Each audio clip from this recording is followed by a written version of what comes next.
आज मैं फिर एक नया टॉपिक लेके आई हूँ, preterm.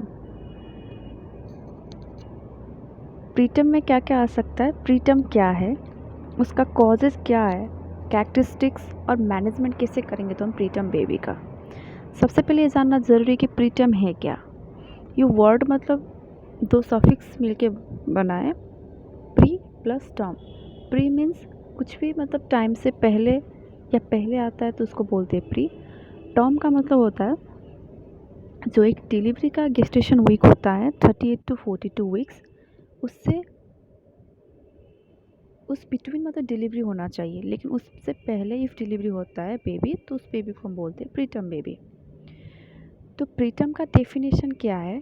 Preterm is defined as a baby born before 37 completed weeks of gestation calculating from the first day of last menstrual period. तो जो लास्ट मेंस्ट्रुअल पीरियड होता है उसका फर्स्ट डे से लेके 37 completed वीक्स के बीच में जो बेबी बर्न होते हैं उसको बोलते हैं प्रीटर्म बेबी। प्रीटर्म का क्लासिफिकेशंस का बात करें तो ये 3 टाइप्स है, very preterm, late preterm, extremely preterm. तो वेरी प्रीटर्म का मतलब जो बेबी बर्न होता है at less than 32 week of gestation. जो 32 वीक ऑफ गेस्टेशन से पहले बेबी बर्न होते हैं उसको बोलते हैं वेरी प्रीटर्म। और आता है उसके बाद late preterm. If baby born between 34 to 37 week of gestation उसको बोलेंगे हम लेट प्रीटर्म। और एक्सट्रीमली मतलब बेबी जो बर्न होता है less than 25 week of pregnancy उसको बोलते हैं एक्सट्रीमली प्रीटर्म। ये हो गए 3 टाइप्स। तो प्रीटर्म क्यों होता है, उसका कॉजेज़ क्या है? एक होता है स्पॉन्टेनियस, एक होता है इंड्यूस्ड।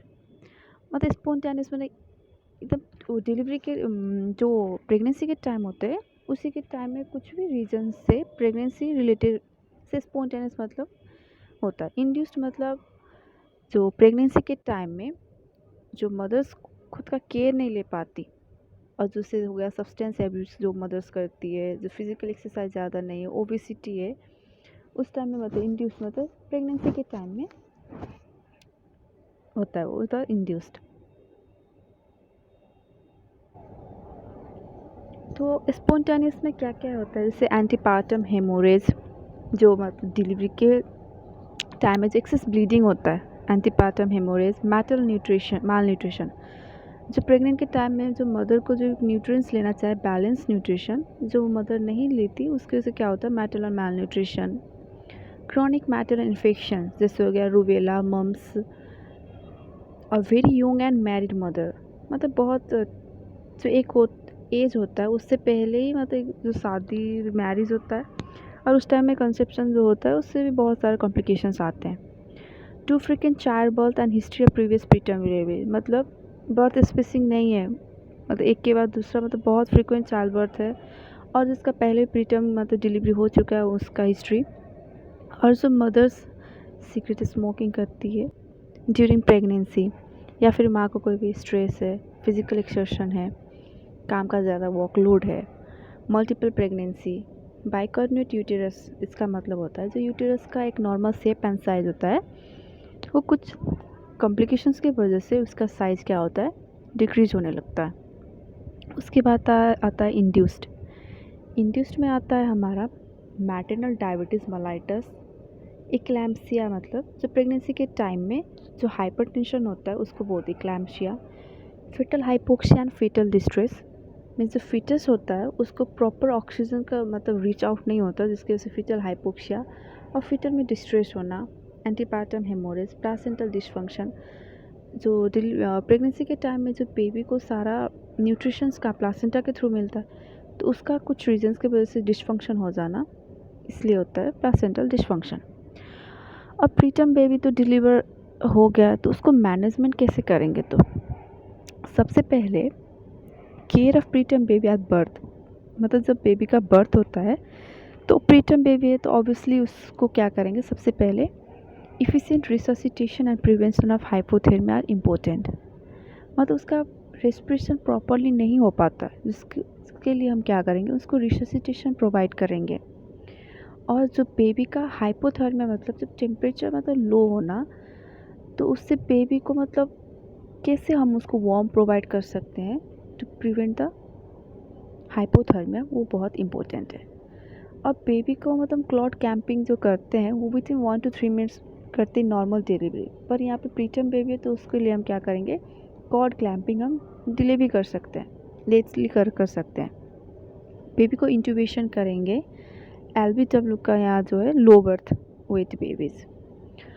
और जो एक्सेसिव ब्लीडिंग जो बेबी में होता है उसको हम प्रिवेंट करने के लिए विटामिन के इंजेक्शन देते हैं।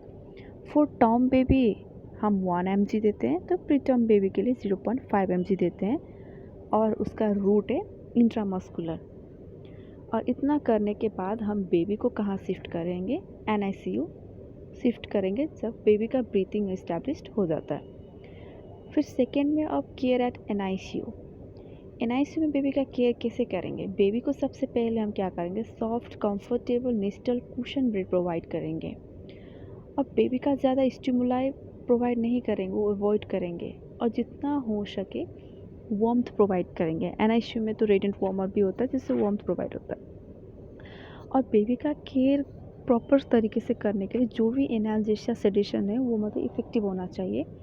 और बेबी को मोस्टली मतलब इन्फेक्शन से मतलब बचा के रखना है, उसके लिए हम ऑसिपशिप मतलब इंश्योर देंगे। और फिर उसके बाद आता है मेंटेनेंस ऑफ ब्रीथिंग।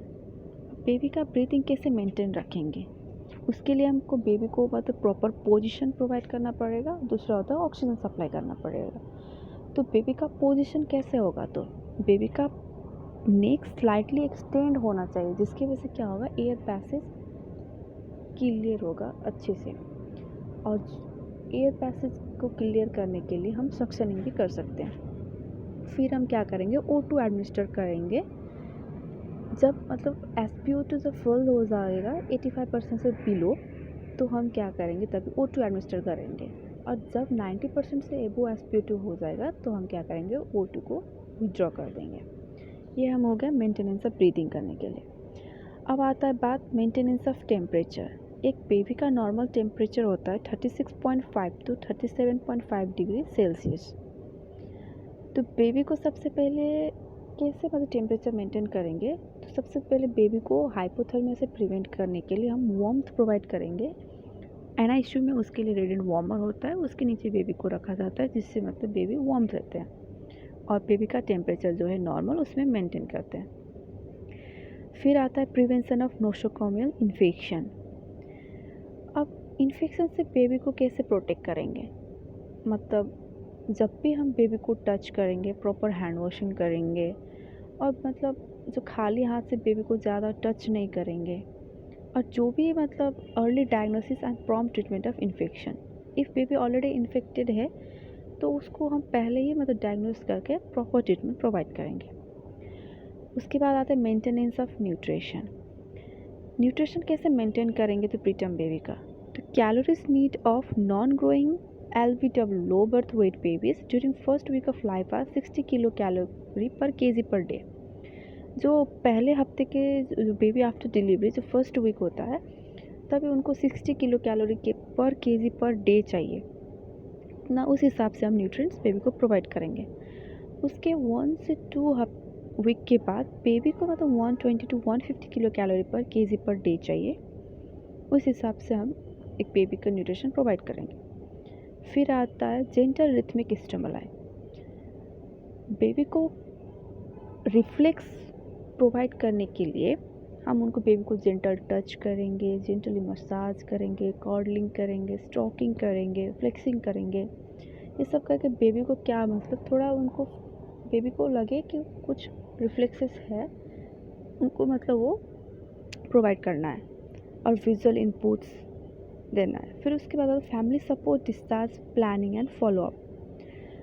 अब बेबी का कंडीशन सब नॉर्मल हो गया, बेबी का रेस्पिरेशन मेंटेन है, टेम्परेचर मेंटेन है, उसका वेट गेन भी मतलब कंटिन्यू है, तो बेबी का सब चीज़ देखे। अब बेबी को डिस्चार्ज जब करेंगे तो उसमें क्या करेंगे, जो भी बेबी का कंडीशन है, प्रोग्रेस है, ट्रीटमेंट है, वो पेरेंट्स को प्रॉपरली एक्सप्लेन करेंगे। और फिर जब डिस्चार्ज हो जाएगा तो उसके बाद जो नीड है बेबी का, warmth, breast feeding, KMC, hygiene, infection prevention, follow up plan, immunization, ये सब कब करना है एक्सप्लेन। सबसे ज़्यादा ज़रूरी बेबी का इम्यूनाइजेशन। इम्यूनाइजेशन शेड्यूल पेरेंट्स को प्रॉपर्ली एक्सप्लेन करना है और उस हिसाब से फिर फॉलोअप भी कब फॉलोअप पे आना है वो भी पेरेंट्स को बताना है। और प्रीटर्म का फिर कैरेक्टरिस्टिक्स का बात करें तो क्या क्या कैरेक्टरिस्टिक्स होते हैं प्रीटर्म बेबी का। सबसे पहले हम एक प्रीटर्म बेबी को देखेंगे। सबसे पहले होता है स्मॉल साइज, डिसप्रोपोर्शनलिटी, लार्ज हेड। उसका साइज़ देखोगे बहुत छोटा होता है और हेड क्या होता है, लार्ज हेड होता है। फिर उसके बाद thin, transparent and fragile looking skin. और स्किन का तो टेक्सचर देखोगे वो बहुत थिन होता है, ट्रांसपेरेंट होता है। और फिर fine hair covering much of the body. Fine hair, जो बेबी में जो फाइन हेयर होता है लैनुगो, वो एक नॉर्मल होता है। लेकिन जो प्रीटर्म बेबी होता है उनके बॉडी में लैनुगो बॉडी में ज़्यादातर कवर रह के होता है, ज़्यादा प्रेजेंट होते हैं in comparison to term baby. फिर उनका बॉडी टेम्परेचर जो नॉर्मल है उससे क्या होता है, कम होता है। ब्रीथिंग प्रॉब्लम भी होगा, रेस्पिरेटरी डिस्ट्रेस होगा। और टर्म बेबी में क्या होता है, प्रॉपरली रिफ्लेक्स प्रेजेंट होते हैं। लेकिन प्रीटर्म में क्या होता है, उनको रिफ्लेक्सेस का पता नहीं होता, हाउ टू सॉक एंड सैलोइंग, जिसकी वजह से क्या होता है, फीडिंग डिफ़िकल्टीज। बेबी क्या होता है, प्रॉपर मतलब ब्रेस्ट फीड के थ्रू से मतलब न्यूट्रिशन नहीं ले सकते। फिर बेबी का आइज़ का बात करोगे तो आई क्या होता है, क्लोज्ड होता है और protruding due to shallow orbit. Eye क्या होता है, प्रीटर्म बेबी का क्लोज्ड होता है और जो ये आई ऑर्बिट जो है वो क्या होता है, थोड़ा प्रोट्रूड बाहर होके रहता है। और एयर्स का बात करोगे तो एयर सॉफ्ट होते हैं, फ्लैट, और कैटलेज जो होते हैं एयर में वो फुली डेवलप नहीं होते हैं।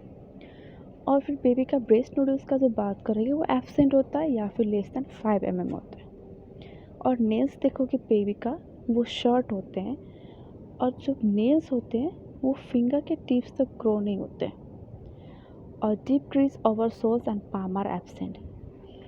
एक जो वो पाम और शोल में एक लाइनिंग होता है डीप क्रीज, जो मतलब प्रीटर्म में क्या होता है, एब्सेंट होता है। और जेनिटलिया की बात करें तो मेल में क्या होता है, टेस्टिस ऑन डिसेंडेड होते हैं, मतलब टेस्टिस कंप्लीट डिसेंड नहीं हुआ होता है स्क्रोटम में। फिर उसके बाद female labia minora poorly develop हुआ होता है देन लैबिया मेजोरा। फिर उसके बाद आता है स्कार्फ साइन, मतलब elbow may be easily brought across chest with little or no resistance.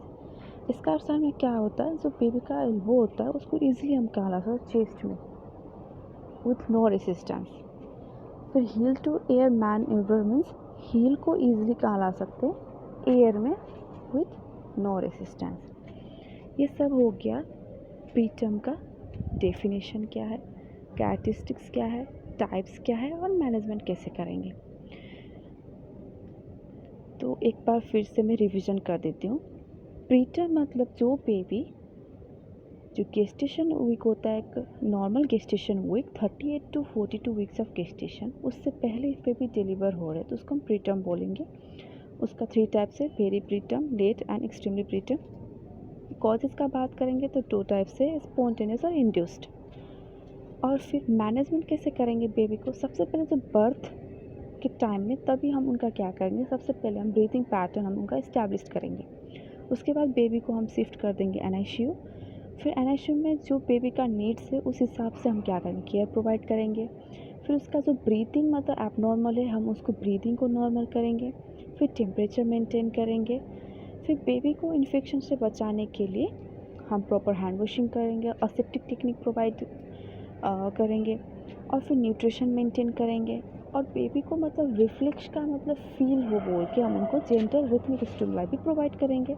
ये सब होने के बाद जब बेबी मतलब स्टेबलाइज्ड हो जाएगा अपने कंडीशन पे, एक नॉर्मल कंडीशन पे, तो हम उनको डिस्चार्ज करेंगे। फिर उसके बाद कैरेक्टरिस्टिक्स को बात करें तो कैरेक्टरिस्टिक्स क्या क्या प्रीटर्म का। जब एक बेबी को हम देखेंगे प्रीटर्म बेबी का, सबसे पहले हम हेड से हम स्टार्ट करेंगे। हेड क्या होगा, लार्ज हेड होगा।